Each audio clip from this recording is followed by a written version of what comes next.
नमस्कार, स्वागत है आप सभी का मार्केट टाइम्स टीवी पर। मैं हूं आपके साथ अखिलेश राठी और जब हम बात करेंगे मौसम के हाल की, हम आपको बताएंगे कि आज मौसम का हाल कैसा रहने वाला है और कहां कहां वर्षा देखने को मिल सकती है। तो आइए जान लेते हैं।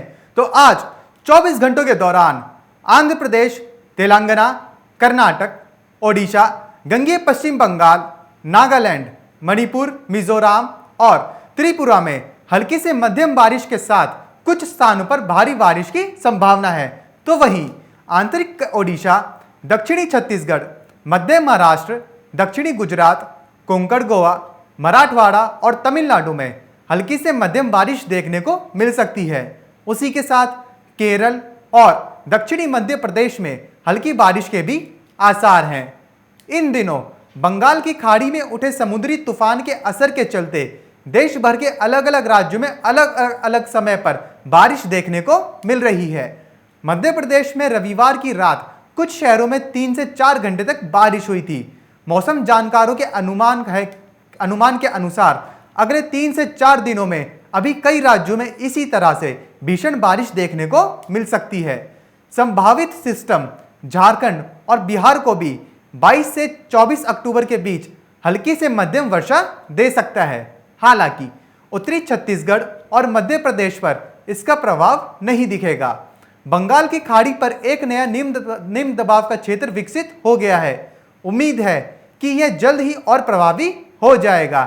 इस सिस्टम के बंगाल की खाड़ी पर अगले 3 दिनों तक रहने की संभावना है। उसके बाद यह धीरे धीरे प्रभावी होते हुए उत्तर और उत्तर पश्चिमी दिशा में ओडिशा के उत्तरी भागों और इससे सटे पश्चिम बंगाल के तटों से टकराएगा।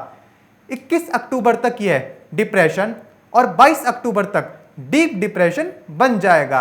वहीं उत्तरी तटीय ओडिशा और गंगेय पश्चिम बंगाल में 21 और 22 अक्टूबर को तूफानी हवाओं के साथ मूसलाधार वर्षा होने की भी संभावना है।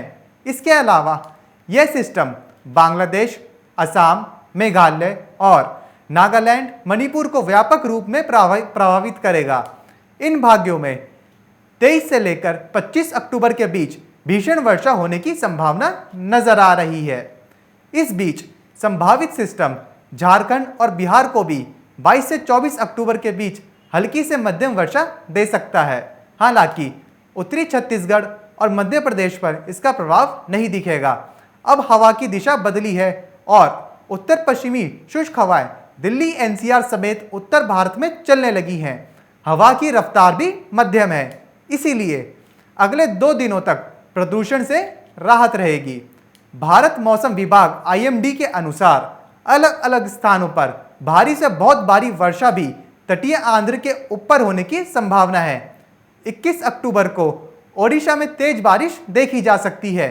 इन प्रणालियों के प्रभाव में अगले 4 दिनों के दौरान केरल को छोड़कर ओडिशा और प्रायद्वीपीय भारत में व्यापक रूप से भारी बारिश और मध्यम गरज और बिजली गिरने के साथ व्यापक रूप से व्यापक वर्षा हो सकती है। अक्टूबर में जहां सर्दी शुरू होने लगती है, वहीं इस बार मानसून खत्म होने का नाम नहीं ले रहा है। मध्य प्रदेश में मौसम में नमी और दिन में तापमान में बढ़ोतरी के कारण कई जिलों में बारिश की बौछारें पड़ रही हैं। मौसम विभाग के मुताबिक बुधवार को भी भोपाल, होशंगाबाद, उज्जैन और इंदौर में बारिश पड़ने की संभावना है। भोपाल में रविवार को भी हवा के साथ बारिश की बौछार पड़ी थी, लेकिन सोमवार को निकली तेज धूप के कारण उमस रही थी। हर साल की तुलना में इस साल अक्टूबर का महीना ज़्यादा गर्म रहा है। जहां पिछले साल इन दिनों पारा 33 डिग्री तक नहीं पहुंचा था, वहीं इस बार पारा 34 से लेकर 35 डिग्री के आसपास ही बना हुआ है। गहरे अवसाद के चलते आंध्र प्रदेश के कई इलाकों में पिछले कई दिनों से मूसलाधार बारिश देखने को मिल रही है। यहाँ बारिश के चलते हालात बदतर होते नजर आ रहे हैं। इसी बीच मौसम विभाग ने एक बार फिर प्रदेश में भारी बारिश की चेतावनी जारी की है। मौसम विभाग ने चेतावनी जारी करते हुए कहा है कि आगामी 3 दिनों तक प्रदेश के कई हिस्सों में मूसलाधार बारिश की संभावना है। तो ये था आज के मौसम का हाल। आज के मौसम का हाल में बस इतना ही। कहीं जाइएगा नहीं, क्योंकि अगले बार में हम आपको बताएंगे कि मंडियों का हाल। मंडियों के हाल में आपको बताएंगे कि नीमच मंडी में आज लहसुन प्याज की आवक कितनी देखने को मिल रही है। तो कहीं जाइएगा नहीं।